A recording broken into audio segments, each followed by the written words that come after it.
Welcome to our February 1st edition of Saturday Simulcast. I want to thank the Union Club Hotel, Bar 811 Bistro, the good folks over at the Union Club Hotel for all they do for us. A heart-stopping win last night for Purdue men's basketball fans, 81-76 over Indiana. A classic grudge match. All the drama you could ever have with the game going up and down, sideways. Was it a foul at the end? I don't know after watching it on replay several times. But one thing I do know is that Purdue showed some important resilience to get the job done. Braden Smith was terrific, but TKR was off the chart. Really one of the great performances in Purdue Indiana series history by the great shot he made in the lane at the last 10 seconds, but also just his game throughout the course of the contest. So today's show, we will have Elliot Bloom, and this was recorded late last week, so we'll have a little bit of Indiana talk, but a lot about what Elliot does, and it's kind of an interesting, we think you'll find it interesting, interview with Elliot. And then Tom Dienhart will bring you up to date on Purdue football recruiting. It was a big night last night in Mackey. Lots of prospects, to 5 or 6 of the top prospects in the state of Indiana. They were all lined up around the court too, pregame if you were at the game in Mackey.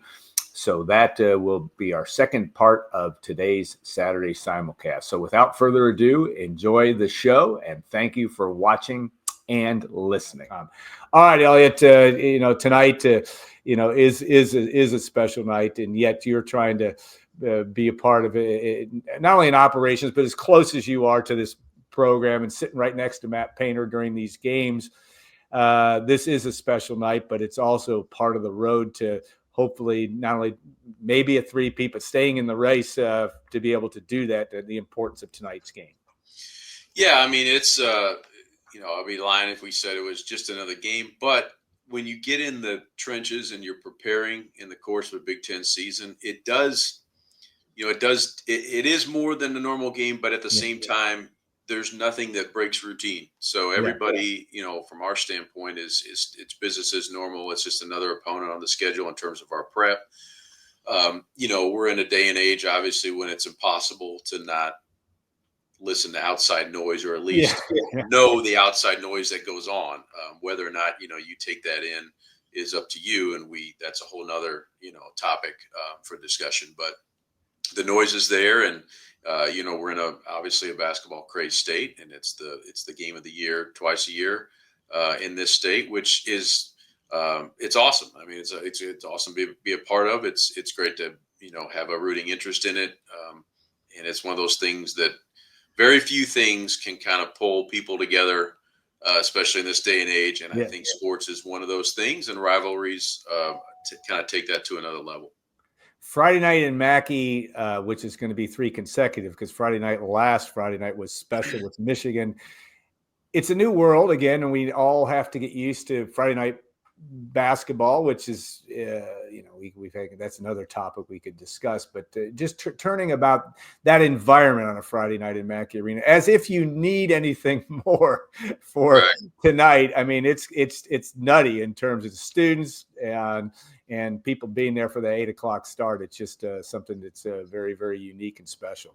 Well, the later the start, you get older, then sometimes the 9 o'clock tips, you're like, boy. No. I know that I know Coach hates it because he's got to sit around and, you think of the game all day.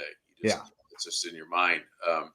Now for the students, it's a little bit more in their wheelhouse, chance to get, hydrated and everything before the big game. So that's always a good thing. It probably adds for a few more decibels in the arena.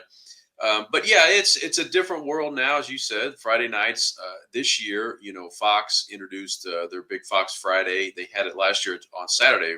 If our fans recall, the Indiana Michigan State games here last year were on a Saturday night at 8 o'clock on Big Fox. And Fox has had so much success with college basketball and college football, but college sports in general, that they kind of claimed Friday night. They had some other programming going on last year on Friday nights. They took a look at some things and realized that if we put some college basketball on Friday evenings, it probably will do better than some of the other programming we had. So that's why you see more Friday nights now.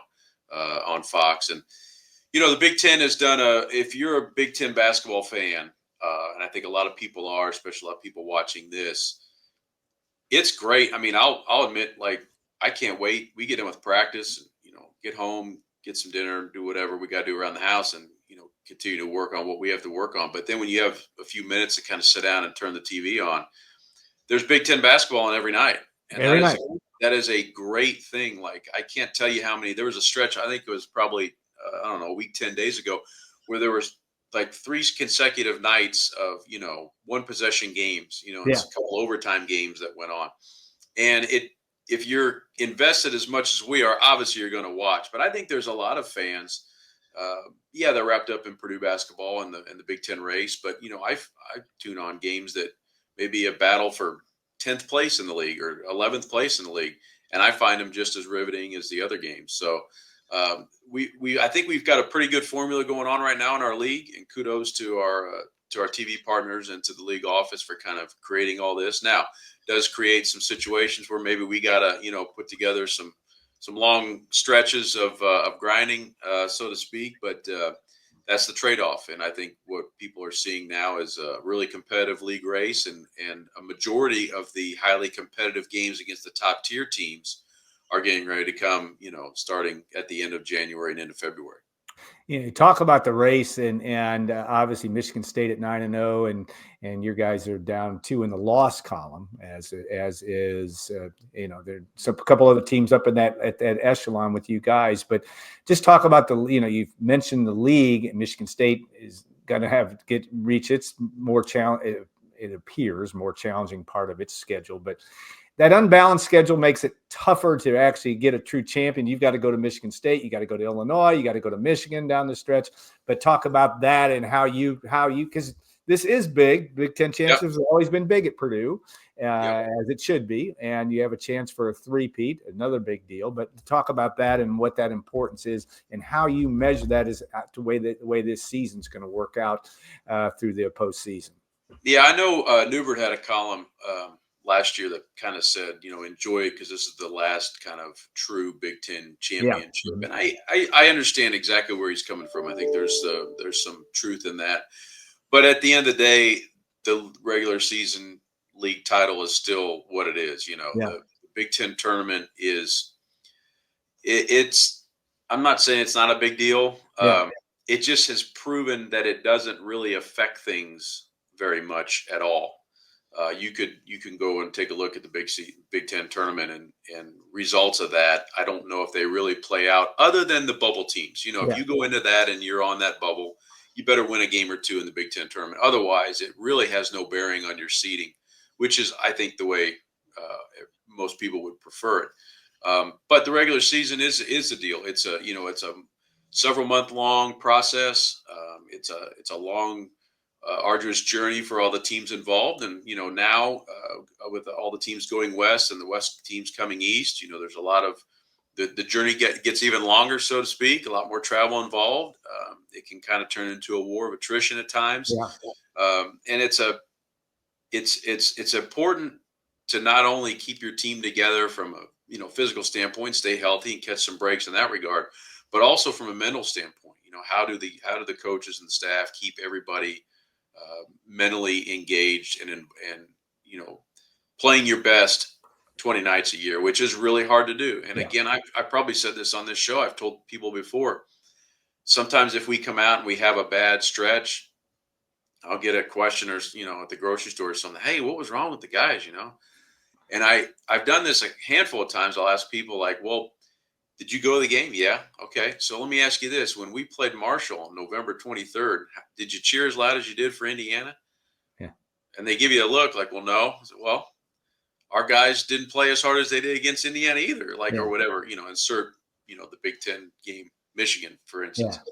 It's human nature. And so how do you keep these, 18 to 22-year-olds mentally sharp, for several months while they still have to go to class and lift weights and be a kid and be a college kid and deal with all the things that normal 18 to 22-year-olds deal with as well. So that's just as much as the, a process and a challenge as it is with the X's and O's and everything else and the strategy part of it. It all kind of comes together. How do you not control, but how do you manage your team and how do you manage your guys and keep them up? It's a lot of fun when you're in the race. So I can tell you that, like, we got a good group of guys, and I think that our fans who watch this team, I hope they've enjoyed them as much as we've enjoyed being around them, because this is a team that's kind of growing before our eyes. A lot of the young guys have made significant strides in what they've been able to do. I think they spoiled people a little bit with that performance against Alabama in some of our early season games. And then you saw some growing pains against some really good teams. And now I think they're starting to come through some of those struggles and show kind of what they're capable of and what their potential is, which I think is exciting to a lot of people. It's exciting for us too. We watch those guys do some of those things, and makes us feel great that they're starting to grasp some of the things that we're doing, and some of the philosophies and concepts that we have in this program, and taking those and then maximizing their ability. So it's been a really fun team to be around. The league, in terms of the league race, when we talked about it in the summer, I thought it was as wide open as it's ever been, with a lot of teams that had a chance. And then you have the wild card of so many rosters changing over with the portal. Yeah, and portal additions, and you don't really know, who really knew what Michigan was going to be like, a new coach, basically a new roster. Who knew what they were capable of or where they would be when, we started to get close to February. So we're obviously finding all that out now. The schedules kind of ramp up for the teams at the top, and it should be a really, really entertaining February. We've got a lot of big name opponents here in our last 10 games. As we sit here now, we're getting ready to start the back nine, so to speak, and start on the last half of the schedule. And it's just an exciting place to be, in the chase, tuning in each night to see what everybody else is going to do. And maybe, hoping another team that's up there by you slips up and drops one and gives you a better chance. Yeah, and that is happening from time to time. Half-court shots by Minnesota against Michigan, or near half-court shots, I should say. That is something that really is something that you just aren't sure. Winning at home is a premium. You've had the one loss against Ohio State, and obviously prior to the Indiana game, but it's also, you've won 4 on the road, and that puts you in a good spot in league play. All right, I got to ask about Braden Smith, just because he's been a special player since he set foot out at Purdue, but he's really at another level, it seems, now, at least those of us that are watching. He's I don't know how he could be a whole lot better, and yet in terms of what he brings this team. But put that into, you've been around a long time, watched other point guards, know the history of Purdue basketball, but put that into context of where he is and what he's meant to your team, not only now, but for the rest of this season. Yeah, he's obviously a special player. And I think the two things this year that have allowed him to take his probably game up a little bit to another notch are, I think, two things. I think he's got a lot better on the defensive side of the ball. Yeah. He's really embraced that side of things and realized what a disruptor he can be. And that can turn around and lead to offense as well. I sometimes grow annoyed at in sports in particular, a catchphrase will happen and then everybody uses it and wears it out. And the catchphrase that I referred to is complimentary.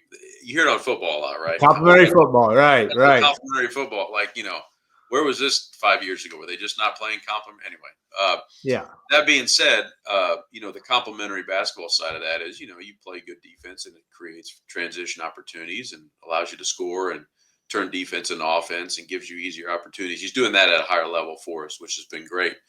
But I also think, too, he's getting more comfortable realizing that it's okay to shoot more if you need to, and I think he's always been he's always had that mentality if he wants to be a creator and a pass first guy. But I think he's kind of over that hang up of where, I feel guilty if I shoot too many shots. Hey, if that's what it calls for, that's what it calls for. And at the end of the day, I know that he wants to win more than anybody. And so if it means we're going to win and you got to shoot more, then that's what you got to do. And I think he's just kind of embraced that role. But a guy that all of our guys line up and follow, and I always find it encouraging when I always see the comments from our players post game or talking about an upcoming game, and the fact that those guys all acknowledge the special things he's doing and give him his credit and enjoy playing with him so much. We've got a really, really connected locker room, a bunch of guys that want to win, and I think that we've also got a locker room with a bunch of young guys as well. And those guys to be able to look up to him and Fletcher and Trey Kaufman, they set pretty good examples. And then to see what Caleb First has done this year, and to see everybody kind of look at how he's kind of reestablished himself and transformed before our eyes as well. That's been a really inspiring thing for a lot of people in our locker room. Yeah, and you can't get Braden Smith out of the gym. He just that is I know the grind of playing. You guys have a week off this week, and you're not sitting on the beach, but he is a guy that absolutely grinds it from that standpoint, and that means everything when it comes to leading a team. Trey Kaufman-Renn also, I know we're talking about the Frank Kendrick celebration of life. What an impressive speech, but he's an impressive, thoughtful guy. He's different than Saturday by height and a lot of things, but he is a very unique guy that you can also build around. Yeah, and he's, he's really embraced, I think. He talks more than I ever would have thought he would. If you would have told me last year, if you would have showed me a clip of like Trey and might just be a film session with our team and him speaking up and talking, or just him goofing around with somebody, on a bus ride somewhere or whatever it might be. If you would have showed me a clip from this year and showed me that 12 months ago and said, this is Trey Kaufman, I don't know if I would have believed you. I would have think it would have maybe been AI generated or something. He is, he's really come out of his shell a little bit and in a great way, and I think all of our guys, and again, it helps when somebody who's been a little bit more reserved kind of opens up.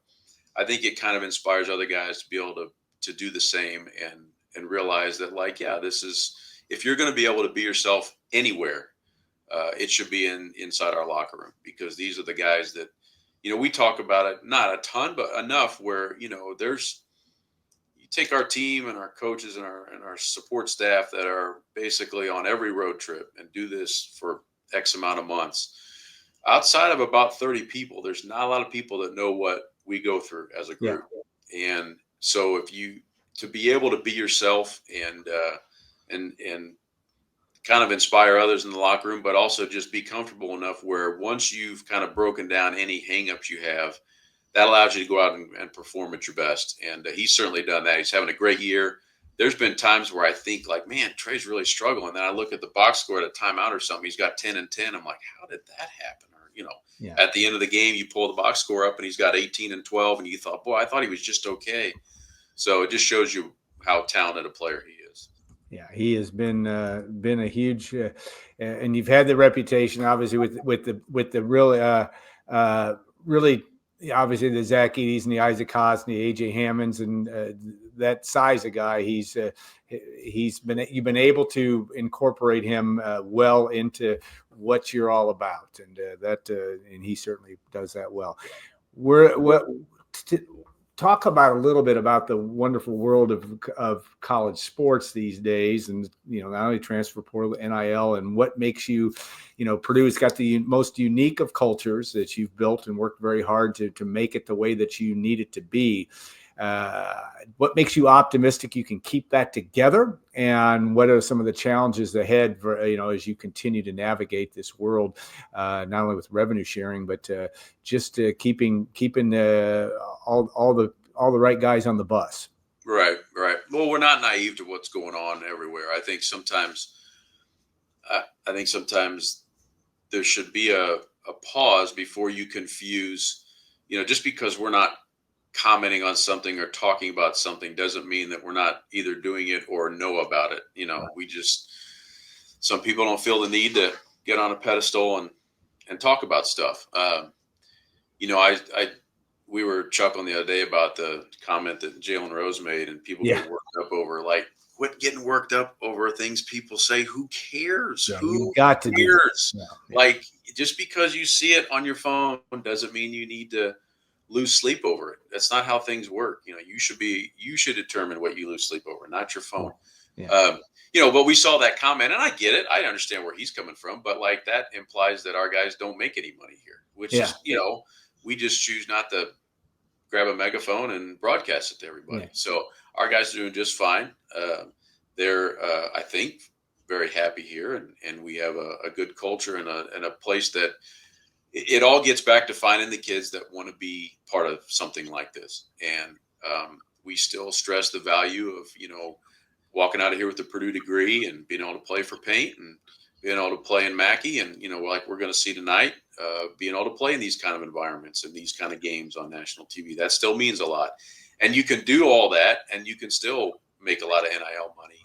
And as we transition the world of rev share, I think what you're going to see is a little bit of an evening of the playing field. The quote unquote salary caps, the revenue share numbers, if everything gets implemented like we think it's going to on April 8th, when the final kind of decision is made with the lawsuit and everything, there's going to be a very set number that each team's going to have to work with. Now, they're still going to have the ability to earn NIL money outside of that, but it's going to have to be legitimately earned NIL money. So the days of, the getting a big check from a collective, those days will come to an end, but they'll still be able to have NIL deals and supplement the money they'll make on rev share and do very well as they go through, their college career. We're still going to do what we've done and value the things that we value and at the same time support all those guys and give them the opportunities to make as much as they can while they're here, which they should. And everybody, I think that those days, that argument of is long over, right? Like we're way past that. And probably 3 or 4 years ago, we were still arguing about that. That part is over with. Now it's just how do we implement this new system to make it as competitive as possible. And I think there's something to be said for trying to create a model that creates some equality between teams so that, a team has a legitimate chance to try to win your league every year and get to the tournament. I kind of look at it like at the professional level, one of the things that the NFL has created that makes it so popular is that you can be in the smallest market in the country and still feel like you have a chance to go to the playoffs. And if you're in the playoffs, you have a chance to get to the Super Bowl. I'm not sure, like on the Major League Baseball side of things, if you wake up in one of those small markets, do you really feel like you have a shot? You're still excited on opening day, but do you really have a chance to be playing in October? I think that's an enviable position to get to like that NFL model where there's some equality among teams that you can at least have from a resource standpoint, have the ability to go out and compete with just about anybody in the country. So hopefully that's where we're heading. But I think that we're confident, and that's not to say that we're not going to get hit by a transfer bug. We could, we could get to that point where some guys want to roll, and if they do, then best of luck. But right now we feel like we're in a good place, and that all goes back to our coaches and our staff, and especially Coach Painter, of finding guys that value the same things we value and recruiting those guys. And if that means somebody doesn't have as many stars next to their name, we're not really concerned with who assigns those stars. If we assign you 4 or 5 stars, that's all that matters to us. And I think his track record's kind of proven that's a successful way for us to go about it. Not for everybody to do it that way. There's a lot of ways to get there. Not to say that ours is better than anybody. It just happens to fit what we want to do better. Saturday, Braden Smith, CJ Cox, they're all in that mode of what you're talking about, and have obviously been 2 of them have been highly successful. One of them, I think, has a chance to be an extremely good college basketball player. He already is, in CJ Cox. All right, I do want to ask in the last question just about your day. What happens on game day for you in terms of you've been doing this for nearly 2 decades and work closely. You've got a lot of basketball, just pure basketball acumen. I understand that, but also that role in basketball administration operations. What does a typical game day look like for you, or leading up to that game? What happens for you, or is all your work done before game day? I mean, tell us your approach to that. A lot of the hay's in the barn by the time we get to game day. First of all, game day, like we have such a great staff around our department here. Everybody that puts on a game, our game management staff, everything from the little stuff of getting the opposing team's bus parked and getting, them to their locker room and getting their tickets to the ticket office for the visiting team, all that stuff. Our ticket office on game days, handling the will call and all that, all those kind of things. The staff up and down the hallways here are phenomenal at what they do. And the game day atmosphere in Mackey and all that stuff gets handled. All my work leads up to that. So when it's game day, I'm kind of just putting out fires or last minute things that pop up. There might be occasional things that happen where I got to try to maybe get somebody back to the locker room post game to meet with a coach or a player or things like the different requests of that nature. Always maybe have a last minute ticket request that rolls through from a former player that wants to come, to a game or something like that. Those kind of things roll in, but for the most part, it's just trying to make sure that everything stays on track in terms of our shoot around time, our pregame meal, things of that nature. So that our guys can just stick to routine and not have to worry about any hiccups. And sometimes that means kind of looking ahead at some things and saying, okay, what could go wrong? Let's be in a position that if it does, we're going to handle stuff. And then, checking in on the opposing team too, making sure that their shoot around's okay and they don't need anything last minute, things of that nature, because we would expect the same when we go on the road. But yeah, a lot of the time I'm kind of using game day to work ahead on maybe an upcoming travel trip or something like that. There is that, for me anyway, the worst part of the day is we get done with pregame meal 4 hours before tip, and now you've got some time to kill. And that to me is tough. I mean, it is a good time to kind of get some work done. Some of the coaches might squeeze a nap in or so, and some of us may head to the weight room, get a workout in or something like that. It's just anything I can do to try to pass that time until we get to tip off. Is usually how I end up spending game day. So and though I think one last quick question is about your, the whole environment, and you've been very instrumental in building what is the Mackey experience, and you've drawn from experiences Duke and Kansas and on down the line, and being at Purdue. Talk about that, from Chris Pelliot to Chris Foreman to everything that's going on that makes this the most unique experience in one of the top 2 or 3 places in the country to watch basketball. Yeah, I think it's just not ever feeling like you've got to the top of the mountain. It's continuing to climb, and every day realizing like there's probably work that needs to be done. And so we've really done it. I think in the off seasons, we've always kind of sat back and said, okay, what do we tackle in this off season? And sometimes it's minimal things that just little tweaks here and there. Sometimes it's stuff that's a little bit more of a challenge, whether it's fundraising for a new sound system and installing that, or, a new sideline scoreboard, scores table type thing that we did, prior to last season.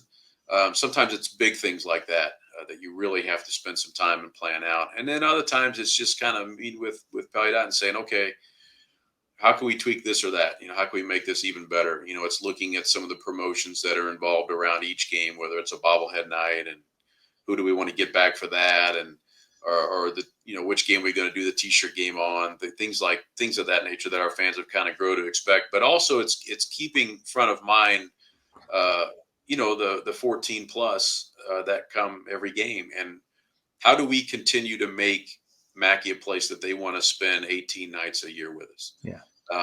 That's a commitment. It's a financial commitment, but it's also a time commitment. And in a day and age where people always have things going on, how do we continue to make Mackey a place that they want to get to? And we understand you got to win. Like first and foremost, you got to win, and you got to win at a high level.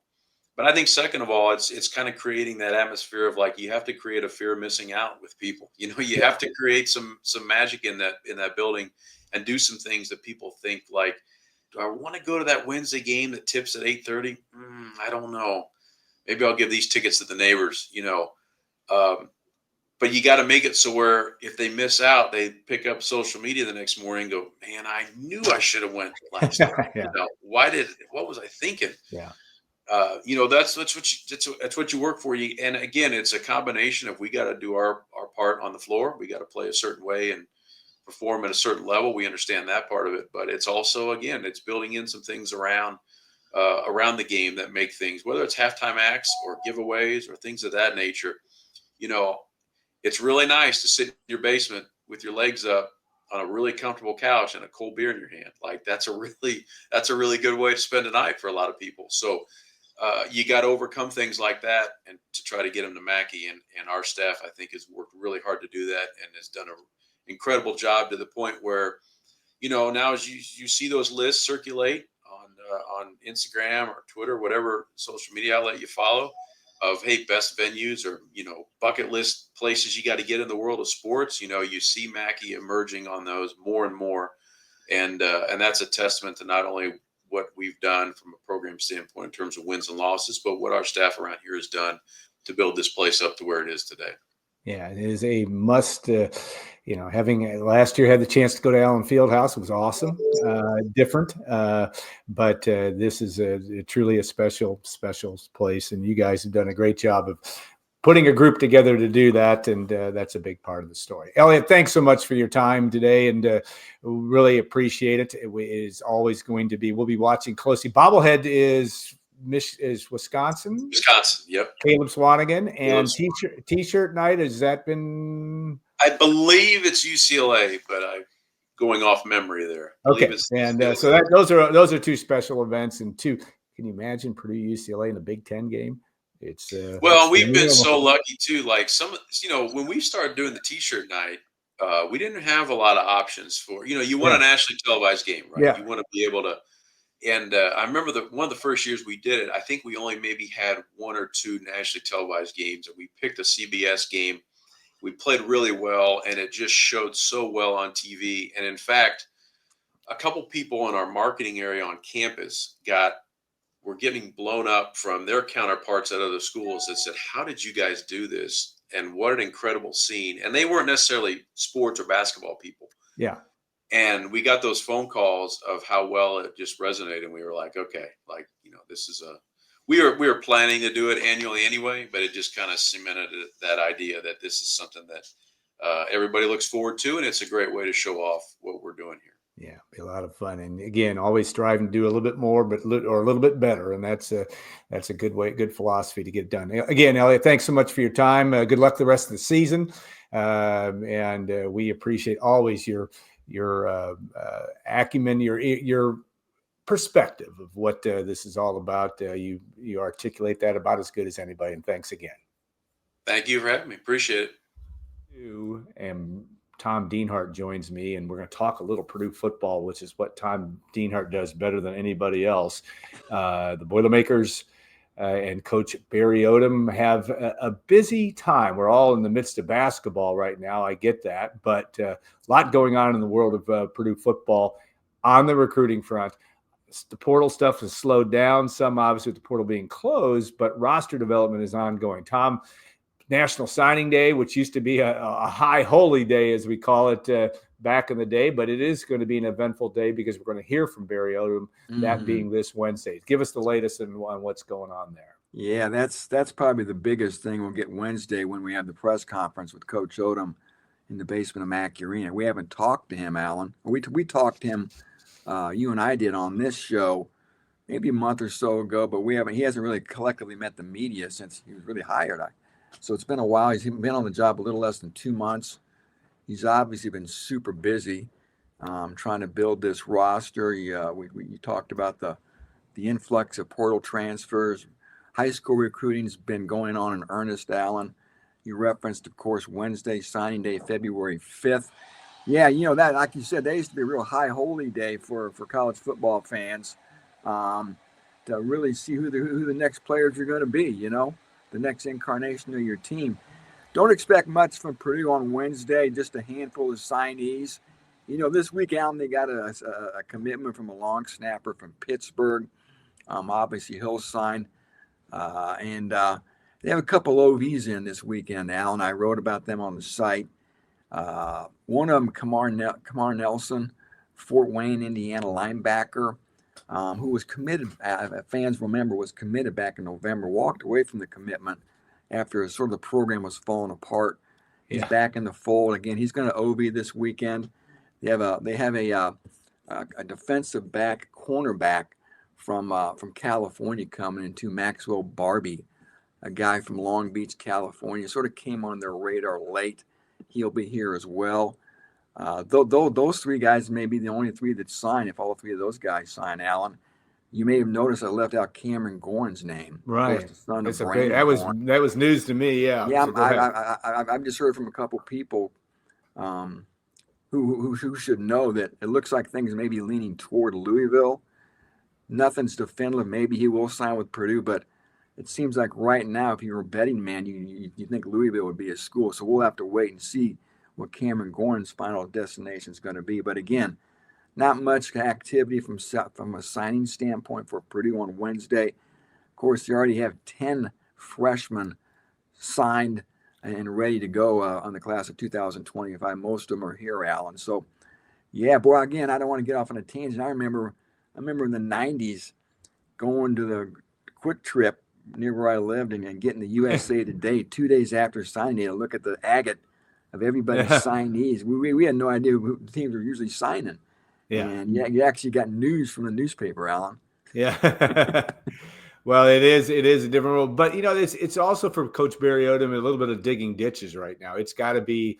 I get the sense, and you're watching this closely, that you got to do the little things well. You got to get roster development is number one, and we've talked about the massive numbers that Barry Odom and staff are trying to bring in, but you got to. Those guys that you get, sometimes those late guys you get, and some guys that you don't expect. We go back to Joe Tiller's first class, and he was late, and he got guys named Drew Brees and Vince Sutherland and on down the line. It is important. He still has to be paying attention in today's world with that roster development. It's absolutely key. Yeah, I think Tim Stratton and Aiken Adele were in that class too. Right. So we all sort of overlooked that class. So, yeah, you never know what you're going to get in long story short, right? And Barry Odom has said he wants high school recruiting to still be the foundation and the base and the bulk of how he comprises and builds his team, Alan. He's not going to be taking 20 portal guys a year. So, yeah, he understands that. He stated that publicly as well. And, he's had to obviously lean on the portal initially here with so many guys leaving the program. He needed some more veteran bodies. But it's going to be high school recruiting. And on that note, Alan, this weekend they're going to have another junior day. Last weekend they had about 75 kids come from the classes of 26, 27, and 28 to visit. Right. It's going to be a smaller group this weekend, Alan. Maybe about 25 or 30 guys. I'll have that on the site here soon. And Friday night tonight, they're going to have 6 guys here who are sort of elite recruits.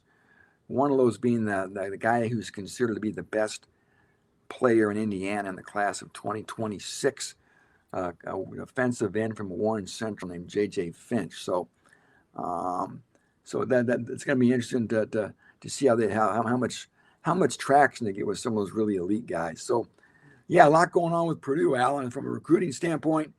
And, of course, before we know it, we're going to hop into February here, and then March 4th.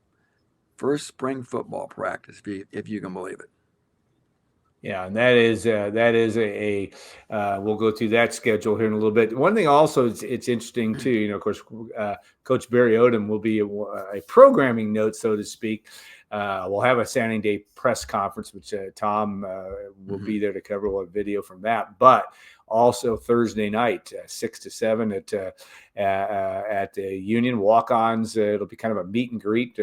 Coach Barry Odom it'll be good to get in front of him again, and fans can come to that and get a chance to kind of get the first chance to see the coach, because like you said, he has been all over the place. And not only if you think about it, since he was hired back in December, it has been a whirlwind from that standpoint. Yeah. You look at this. Well, go ahead, Tom. You always think of the first 100 days of a presidency. That always sort of gets time stamped. And Barry Odom's first 100 days, he's not there yet, but he's been awfully busy just through the first 50 or close to 60 days as it is, Alan. So, yeah, he's been, they're all over the country this last week. The staff was. If you're on social media, you obviously see all the offers they put out. I've been chronicling those, Alan. I've got a pin to the top of the message board of every known Purdue offer to recruit in the class of 26, 27, and 28. It's a long list, but hey, it's a reference point for fans. There's hot links to players' bios. they can kind of get an idea of who Purdue is offered in those 3 classes. And it's kind of fun. I always get a kick out of I know it's seeing names that mean nothing to most people, but it's kind of fun. I always like looking at hometowns, get an idea where they're making offers at, and you can get a sense of the positions they're looking at too. Yeah, and that's telling also, even in today's world where I understand that there's so much emphasis on the portal, and that's changed that. But you do get an idea, too, of where this coaching staff's strengths will be or where they think their strengths will be in terms of recruiting pockets. I think Barry Odom and company have talked about the need to make an impact in Indiana.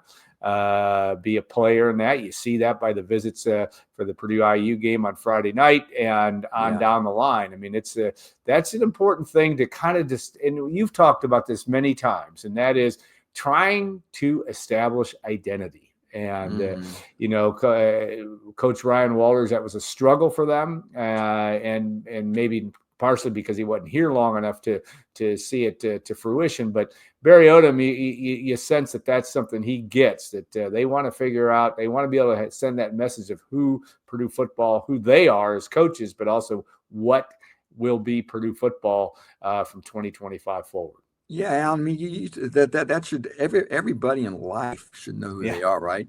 You should know who you are. I should know who I am. We should have our own mission statements if you want to get real corporate about it. It's your identity, and again, you got to know who you are, and you got to be authentic. I think too. Don't try to be something you're not. Embrace who you are. Play to your strengths. I think you're going to see a lot of that from Coach Odom. Right?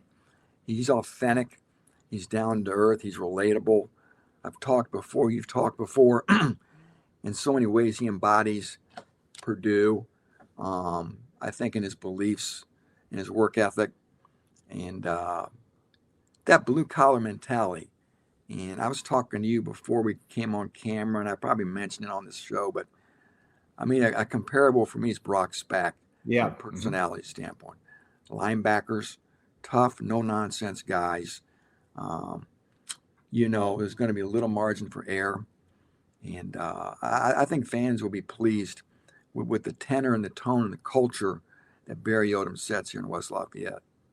Well, you look back at it, and this is not casting aspersions of the ones that didn't have success, but the ones that have, going back to Jack Mullenkoff, Jim Young, you can't find a more. Jim Young going to be 90 in April, guy that coached at Purdue from 1977 to 81 and went on to Army. Just authentic dudes.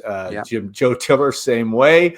And Jeff Brom, I think, also kind of a man's man football coach. Yeah, exactly. That's – you may not like all of it, and you may want them to be flashier and whatever, but I don't know that format works all that well at Purdue. At least history tells us so, and I think that does give Coach Barry Odom a chance to have some success.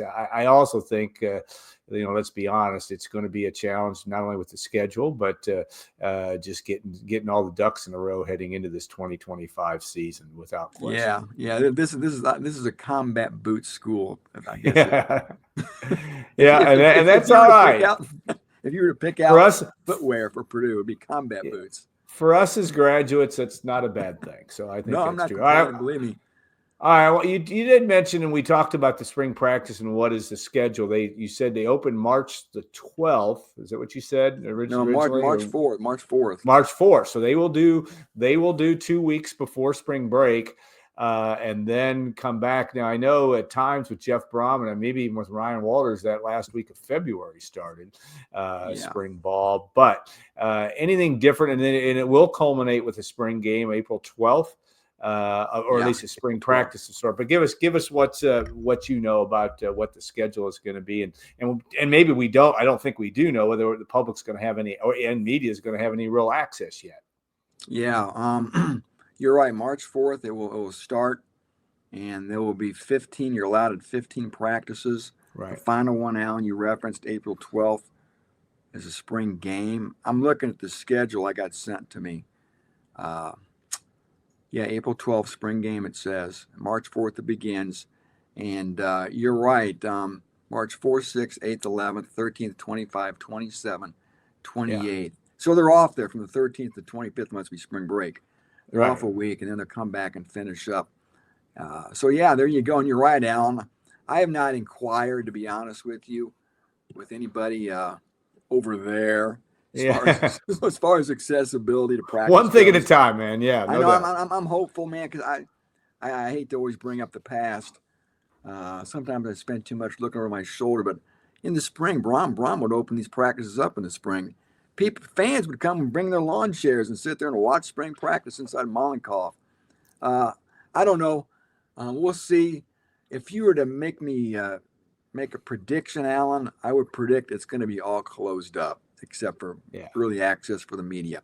That's my guess. That's sort of the early vibe I'm getting. I hope I'm wrong. It doesn't really matter, long story short.